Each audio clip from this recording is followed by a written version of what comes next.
there, I'm Grant McComey, your host for Travel Oregon's Grant's Getaways.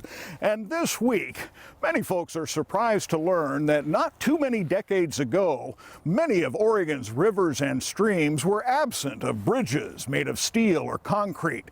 Instead, traffic from one side of the river to the other was served by ferries that took on passengers and other traffic. Well, guess what? We have a story this week that brings the history back to life. Come on along as we learn how the tourist has come home. When you're a tourist, you usually travel new territory, but not this tourist. Get somebody on that forward line, take up that slack.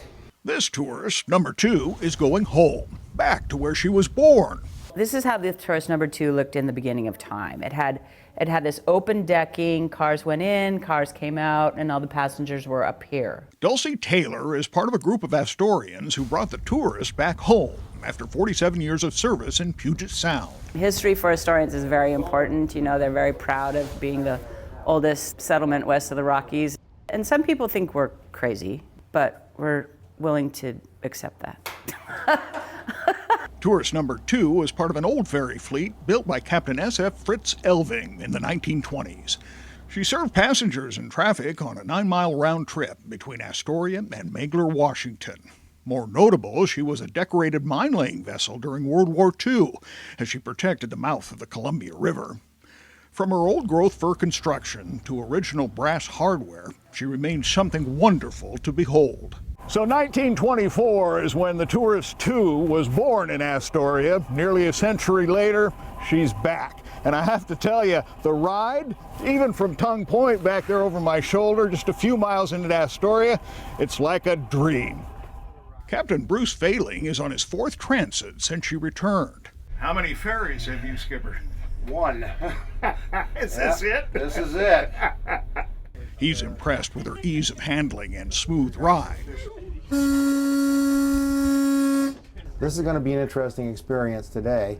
Fortunately, the wind is from the west, hoping that that's going to just kind of push us on into the dock, straight on in. Today's small crew and lucky passengers agree it's exciting to drink in so much history.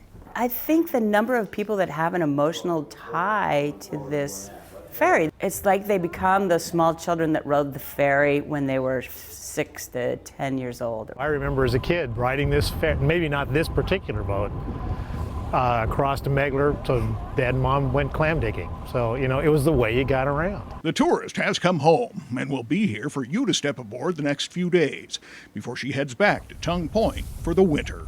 So on a nice leisurely cruise, sun setting in the west, we got a nice view of the bridge, commercial traffic going by. This is about as good as it gets.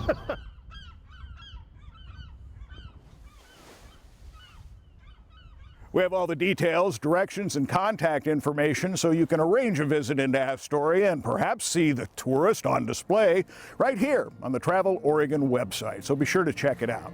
Until next week, do get out here, explore Oregon's outdoors, let Travel Oregon be your guide. For Travel Oregon, I'm Grant McComey.